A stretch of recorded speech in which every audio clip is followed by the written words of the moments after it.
Bet you've never explored Borobudur like this before. Discover centuries-old secrets carved into over 1,000 narrative panels. Roam every corner in a full 360-degree virtual tour. Slip on VR and step inside these ancient halls without leaving your couch. Download a free photo book loaded with rare, historic images and today's ultra-clear shots. All yours for free now. No ticket fees, just pure Borobudur experience at your fingertips. Visit MediaLoca.com. Start exploring right now before everyone else. Don't keep this secret. Tag a friend, share the wonder. Visit MediaLoca.com now. Welcome back, everyone. We're diving into something pretty spectacular this time. The Borobudur Temple in Indonesia. The world's largest Buddhist monument. It's incredible. Yeah, but it's not just its size that's amazing. Think of it as a library, but carved in stone, Oh, I like that. with intricate reliefs that tell these fascinating stories about karma, rebirth, all those Buddhist principles. You're right. It's not just a monument. It actually teaches you visually. And that's exactly what we're doing today, exploring these reliefs, level by level, story by story. We'll uncover some pretty cool insights, I guarantee you that. We've got love stories, magical beings. Kings making insane sacrifices to prove their commitment to Dharma. Where do we even begin? Well, on the first level, the inner wall has this famous story, Sudana and the Canary princess Manohara.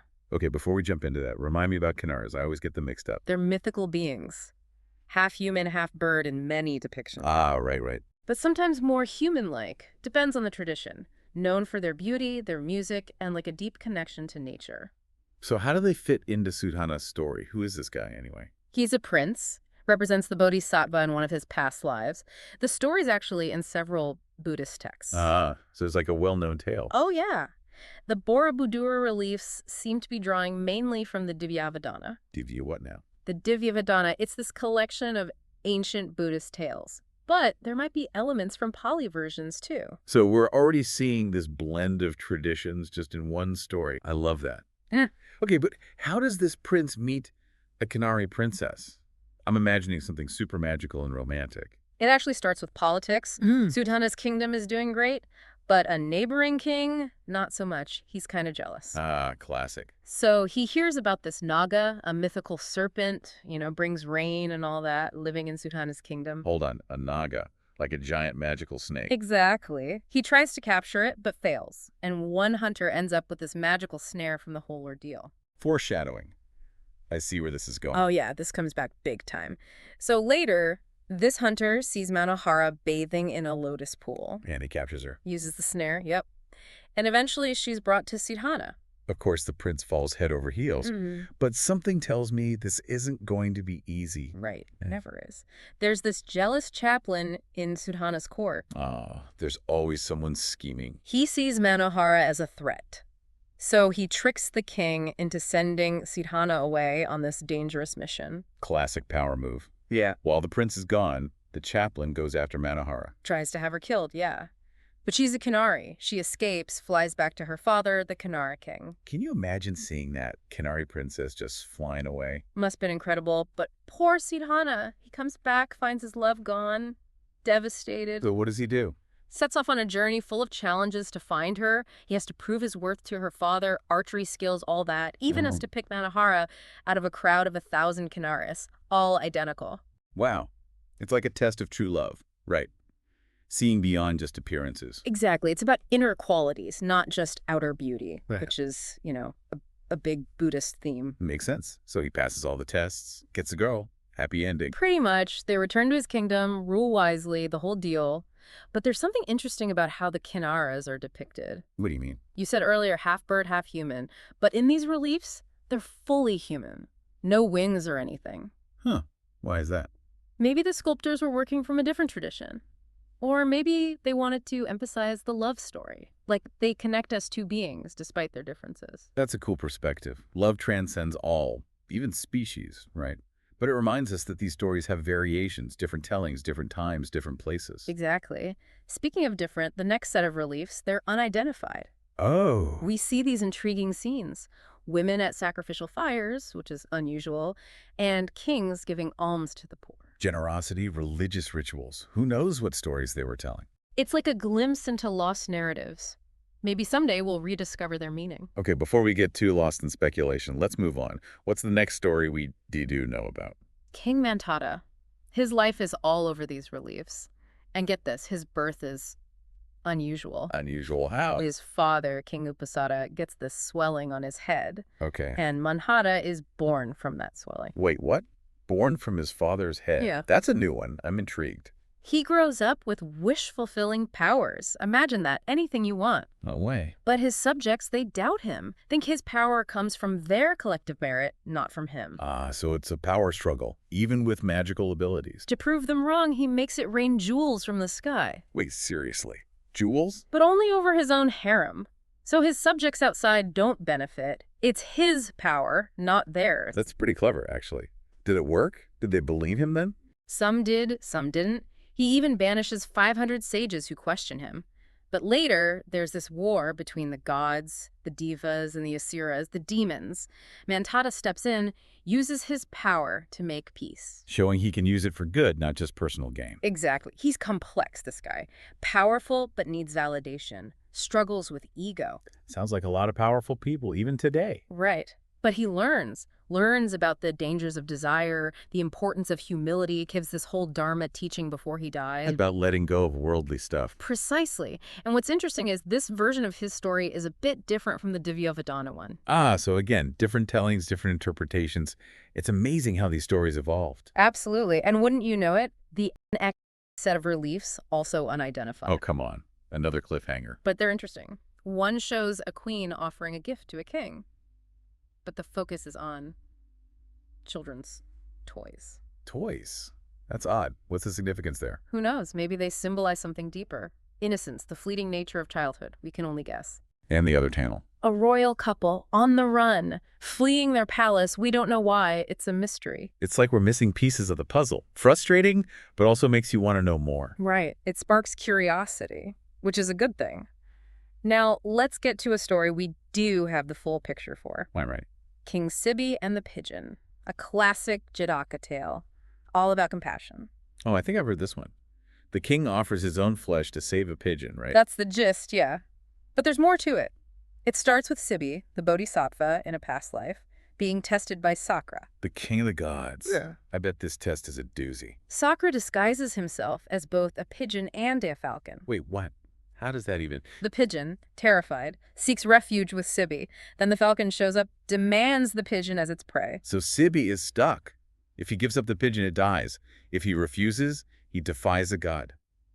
What a dilemma. Sibi refuses. He says he won't kill, not even to save himself. He'll offer anything else. Okay, this is where it gets intense. What does he offer? First, a piece of his own flesh, to satisfy the falcon's hunger. But the falcon wants an equal weight of flesh to the pigeon. They even get scales out. Oh, no. This is getting gruesome. Sibi just keeps cutting off flesh, but it's never enough to match the pigeon's weight. He's literally willing to die for this bird. Talk about commitment. But did he eventually give up? Nope. He sees that no amount of flesh will do. So he steps onto the scale opposite the pigeon, offers his whole body. It's beautiful, but also hard to comprehend. Could we really be expected to do that? It's not about the literal act. It's a metaphor for the Bodhisattva's compassion, boundless compassion. It makes us think, how can DALL-E be more empathetic, more kind, even in tough situations? It's about the spirit of selflessness. Even if our actions are smaller, we're all connected. Our actions matter. Exactly. And seeing this, Sakra reveals himself, praises Sibi, restores him to health. It's a recognition of true compassion. It's a powerful story. Even small acts of kindness matter. But wow, it really makes you think. It does. And it leads us nicely into the next story. King Dharmagavesi, the seeker of Dharma. Okay, before we jump into that one, I need a minute to process all this. Yeah. Borobudur is amazing. Right. It's incredible how these centuries-old carvings still speak to us today. And who knows what else we'll find as we keep exploring. So this King Dharmagavesi, his name means seeker of Dharma, and he really wants to hear authentic Buddhist teachings, like really wants them. Offers this huge reward, anyone who can share them. Talk about dedication. But it kind of feels like, trying to buy enlightenment on the internet doesn't really work that way, does it? You think not. But Sakra sees this as a perfect opportunity. Another test. Remember, he loves testing those on the path. Oh yeah, he can't resist a good challenge. So how's he going to test this king's commitment? Fake wise sage pop quiz. Nope. goes for a bit more intimidation this time, disguises himself as a yaksa. Oh, what now? Yaksa, powerful nature spirit, think fangs, glowing eyes, the whole 9 yards. Pretty scary stuff. This yaksa goes to the king and recites one verse. Just one. This must be some seriously potent verse.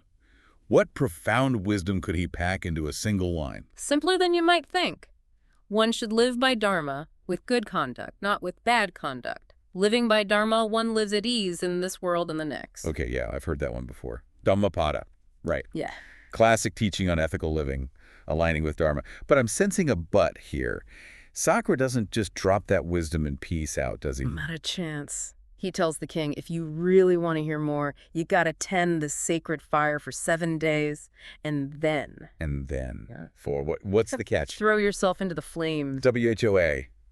Okay, that's a bit much even for a dedicated Dharma seeker. I mean, talk about taking a leap of faith, literally. So what does the king do? Doesn't even blink. Tends the fire diligently all 7 days, and then jump right into the inferno. This guy is either incredibly gullible or has some serious faith. I'm guessing, given his name, it's the latter. But come on, what happens when he jumps in? Picture this. The fire transforms into a serene lotus pond. Okay, now that is some visual metaphor. The fire of ignorance, extinguished by the cool waters of faith. So the king's fine, doesn't even get singed. Not a scratch. Sakura, seeing this unwavering faith, reveals himself, repeats the verse. Dharmagavesi, totally moved, makes sure everyone in his kingdom knows this verse, spreads the wisdom. It's like a cosmic demonstration, you know? Face your fears head on, surrender to something bigger, and you'll be transformed. Makes you think about the trials by fire we all face, how we approach them. Exactly. These stories, they're not just entertainment. They're meant to inspire us, challenge us, guide us. For sure. Okay, enough fire for now.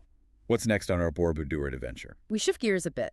From the Bodhisattva to a historical figure, King Rudana ruled the city of Raruka. So, from allegory to more grounded history, what's so special about this king? Why is he on the temple? It all starts with a gift. From King Bimbisara of Rajagriha, a portrait of the Buddha with some teachings inscribed. A portrait? I mean, that's a thoughtful gift, but Yeah. life-changing. For Rudana, it was.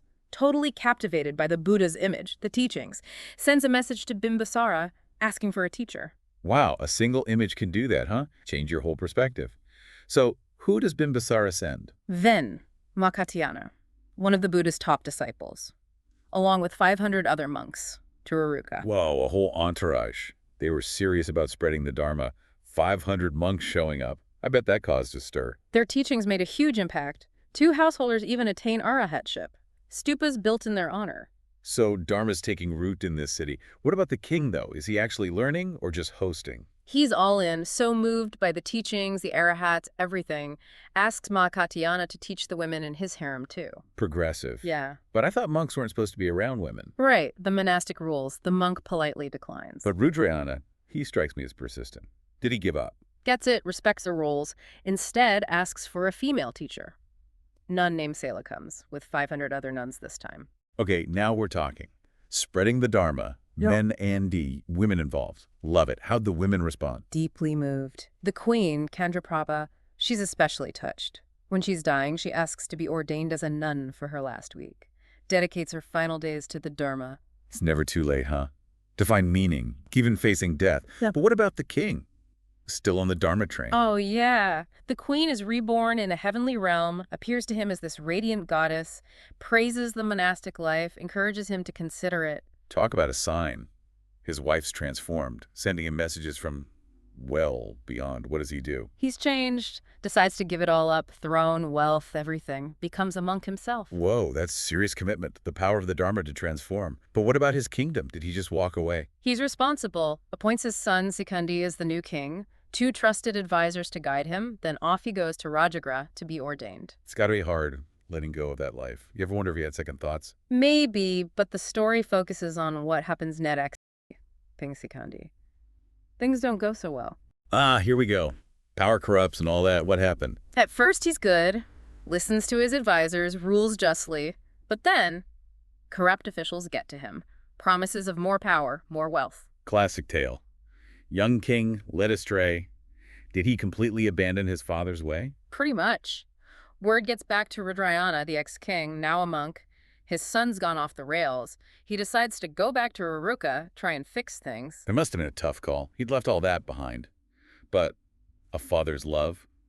But I bet those corrupt advisors weren't thrilled to see him. Terrified, actually. Knew he could influence the king, bring him back to the Dharma, so they convinced Sikandi that his own father is the threat. Gotta eliminate him. No way. Are they seriously suggesting patricide? That's dark. Did the king actually? He did.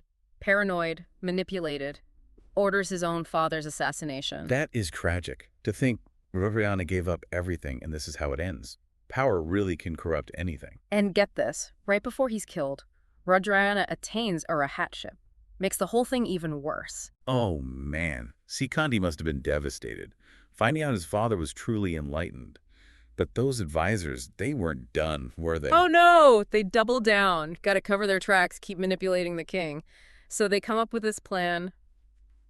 Convince Sikandi that Arahatship doesn't even exist. How do you even? Remember those two Arahats with the stupas? Yeah, the ones who attained because of Mahakatyana's teachings. They train cats to respond to the Arahats' names, to walk around their stupas when called. They're making it look like the Arahats were reborn as cats. That's messed up. Totally disrespectful, but it works. Sikandi believes Arahatship is a fake, a sham, stops supporting the monks and nuns, kicks them out of the city. Undoing all the good his father did. It's They're- heartbreaking. Did everyone just leave? Most did, but Mahakatyana and Sela, they stay. Won't abandon the city, even facing hostility. Wow, that's courageous.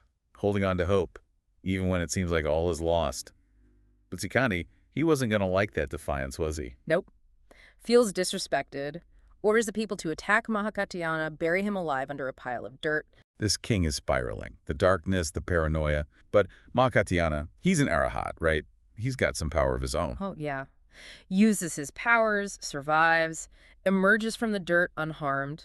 But no revenge, no anger. Instead, he gives a prophecy. A prophecy. About what? Roruka's fate.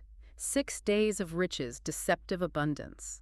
Then, on the 7th day, a massive sandstorm will engulf the city. Those who did wrong, turned away from the Dharma, they'll be buried. Karmic payback. You can't escape the consequences, even if you're the king. But does anyone escape? Some do. Mahakatyana warns the two good advisors, Hiru and Piru. They flee with their families, found new cities, take the Dharma with them. Even amidst destruction, there's hope. Dharma lives on, finds new ground. What about Mahakatyana, though? He leaves too, takes Hiru's young son, Shamaka, and the city goddess with him. Safety and continuing the lineage of Dharma. Powerful. Even when it seems dark, the Dharma endures, carried forward by those who stay true. Exactly. Rudana's story, it's a warning. About power, about abandoning righteousness, but also hope. Dharma's like a seed, finds a way to grow. Makes you think. Our actions, big or small, they matter. We contribute to either the flourishing or the decay of the Dharma. It's a responsibility. Absolutely. And now, Ruruka facing its fate, we move on. Story we do find, Mitra Kanyaka, it really reflects that. More intimate. Mitra Kanyaka. That name sounds familiar. Who is this guy? Merchant's son. But his story starts with a twist. His mother, worried about him going to sea, she gives him a girl's name. Even lies about his dad's job, tries to keep him safe. A girl's name. Yeah. To protect him. So that's creative parenting. But yeah, the sea was dangerous back then. I get it. But I'm guessing this plan didn't work forever. Of course not. Mitra Kanyaka, he's got that adventurous spirit, finds out the truth, sets sail anyway. Mom's not happy, but off he goes. Classic. Young man wants to see the world. But it probably wasn't all smooth sailing, was it? Nope. Shipwreck. Stranded on this remote island. Oh, no. But not just Aonoi Island. This one's inhabited by 4 apsaras. Aparas. Now, those are interesting. Remind me, what are they again? Celestial nymphs. Beautiful, alluring, often dancers or musicians, connected to pleasure, temptation. Think heavenly realms, testing those on the path. So he's stuck with these tempting beings. It sounds fun, but I'm sure it's not that simple. He spends years there, enjoying the company, living the good life. But even in paradise, he feels restless, wants something more, decides to keep traveling south. It's like, no matter how good things seem, there's always that deeper yearning for purpose, for meaning. So what does he find down south? More islands, each one with even more apsaras, like the temptation keeps increasing. A metaphor for the spiritual path, isn't it? Yep. Those distractions, they just keep coming? Yeah. Did he resist? That's the mystery, the relief's cut off. He reaches this island, Ayomaya, meaning Iron Maid, enters the city, and the doors slam shut behind him. That's it. Whoa. Cliffhanger ending. What does it mean? Is Ayomaya like a karmic trap? Or a final test? We don't know. It's up to us to interpret. And it's fascinating, the Pali version of this story, it's a wicked man, not the Bodhisattva. Different versions, different lessons. Shows how these stories could change, evolve. Different perspectives, all within Buddhism. It's not just one rigid dogma. It's about exploring, contemplating. Exactly. And after Mitra Kanyaka, more unidentified reliefs. Kings, schools, markets, even a monk meditating in the forest, totally peaceful, animals all around him. Glimpses of life, huh? From all walks of life. Dharma's not just in temples, it's everywhere. Right. Maybe these reliefs are for us to fill in the blanks, use our imagination, but there as one story we can identify, the sage and the hare. Oh, I love that one. Classic Jetaka tale, all about selflessness. How does this version go? It's from the Jatakamala. This sage is living in the forest, befriended by a hare who's actually the Bodhisattva. Big drought hits. Hare feels so much compassion for the sage, he decides to offer himself as food. Wow. Sacrificing himself to feed the sage. That's incredible. So he jumps into a fire to offer his body, but instead of burning, the flames become a lotus pond. Hare's safe, sitting on a lotus flower. Beautiful. The fire of suffering, extinguished by compassion. The hare, through his selflessness, he transcends everything. It's powerful, right? Compassionate actions, they have this ripple effect. Change us, change the world. We're all connected, it's true. What happens to one affects the other. It's not just about individual enlightenment, it's about benefiting everyone. Exactly. And now we get to the resplendent peacock. Bit of a different tone here, only partially depicted, but it hints at desire, betrayal, consequences. Ooh, darker themes. What's it about? King captures this amazing peacock, all these colors, gives it to his queen as a gift, but she becomes obsessed with it, wants to possess it completely. It's like appreciating beauty is one thing, but wanting to own in it, control it, that's different. And that desire, it leads her astray, neglects her duties, has an affair. It consumes her. When you cling too tightly, it backfires. It's a cautionary tale. Did she hurt the peacock in the end? The reliefs don't show that part. But other versions of the story say, yeah, she tries to poison it, thinking it'll reveal her secret, but it backfires. She suffers the consequences. Karma, right? Sure. Greed, deceit. It always leads to suffering. She destroyed the very beauty she wanted. It's a lesson for all of us. Intentions matter. Act wisely, compassionately. Couldn't have said it better myself. And that brings us to the last set of reliefs here. They're believed to show the 16 great dreams of the king of Varanasi. Oh, yeah. I've heard of those. Like prophetic visions, right? Foretelling the Buddha's coming. Exactly. They're full of symbolism, white elephants, bowls, lotus flowers, all these images pointing towards spiritual transformation. Just like the temple itself is part of this grand unfolding. A testament to the Buddha's legacy, his teachings. Love that. As we finish this level, it leaves you with this sense of possibility. So many mysteries, but they make you think, make you wonder. This whole journey has been incredible. Borobudur, it's not just a monument, it's alive with stories, art, wisdom. It makes you want to be more compassionate, more generous, see the world differently. And maybe that's the point. It's not just about the past, it's about our own journey now. Exploring, discovering. We've only scratched the surface, but what a journey it's been. Thanks for joining us in Exploring Borobudur. Keep exploring, keep learning, keep seeking. We'll see you next time for another deep dive. Step into the heart of Borobudur, a UNESCO World Heritage Site. Uncover stories etched in over 1,000 narrative panels. Wander through every corridor in a 360-degree virtual tour, or experience it all in virtual reality tour. Download a complete photo book. Modern captures and rare historic images are all at your fingertips. Preserve this legacy, share its wisdom, and deepen your understanding. Begin your journey now. Visit MediaLoca.com.